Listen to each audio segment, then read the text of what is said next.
certainly it's been an eventful first start of the second quarter here. But for us, it's continued business as usual for the most part. We had, as you noted, a really strong first quarter. It was, frankly, in my finance career, within the top five of any quarter I've ever been a part of. Revenues growing 10%, earnings per share up 20%, with really strong customer acquisition trends and great credit quality. So a lot of momentum actually carrying into the second quarter. With that being said, one of the ways we characterized the sentiment right now on our earnings call was cautious optimism.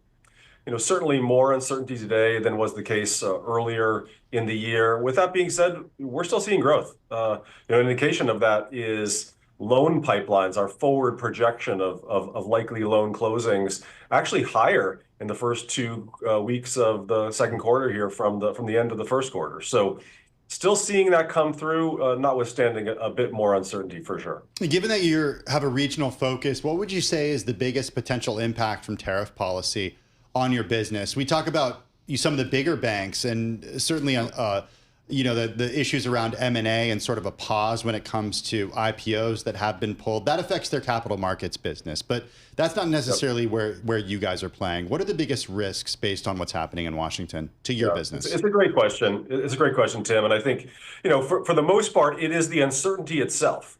We're seeing somewhat delays in the decision-making process that affects loan activity. In our regional bank, for example, I was just talking with our key executive there, mentioned that the loan closing process is taking about 6 days longer, about 10% longer maybe than would historically have been the case. We're seeing some of our segments that really service companies who are key to durable goods, particularly those that where they have a foreign supply chain, that we're seeing some impacts in.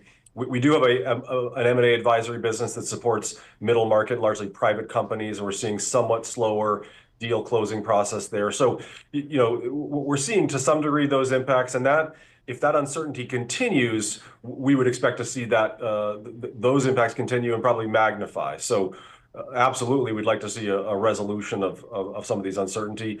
With that being said, as I noted in my first answer, we are seeing generally growth. Loans for us into the first quarter grew 2% from the end of last year, and our forecast for Q2, the quarter we're in right now, is for another 1 to 2% growth. So overall, still seeing growth, but at the margin, some of those impacts.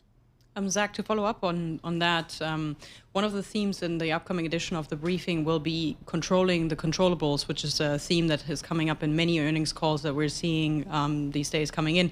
Wondering from your perspective, like if you're looking at your business, what are the items that you can actually control?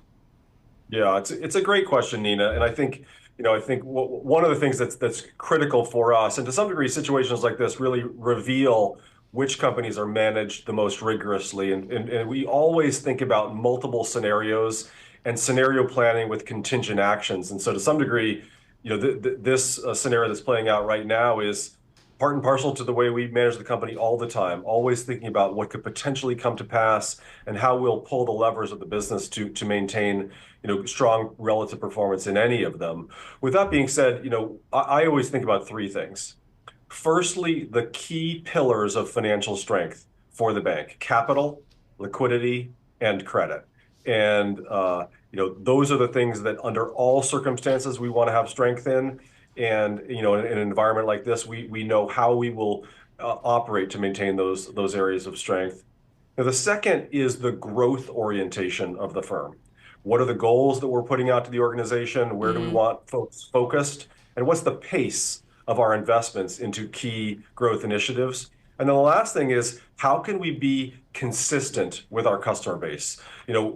Fundamentally, one of the most important things for a bank is to be there for our customers through all cycles. And so for us, that consistency of customer interaction, consistency of underwriting, and really making sure that for the customers, we're always there to support them. Right. Just wondering, actually, you pointed out the importance of credit and liquidity in the current situation. If we go back a few weeks' time, basically ever since the April 2 tariffs were announced, we've seen a strong sell-off in U.S. assets. We've seen investors questioning sort of the stability of the U.S. financial system, and we're also seeing cracks emerging around institutions here in the U.S. With questions around the rule of law, due process. So I'm wondering, from a CFO perspective, how do you think about those impacts to your business now and also for the longer term?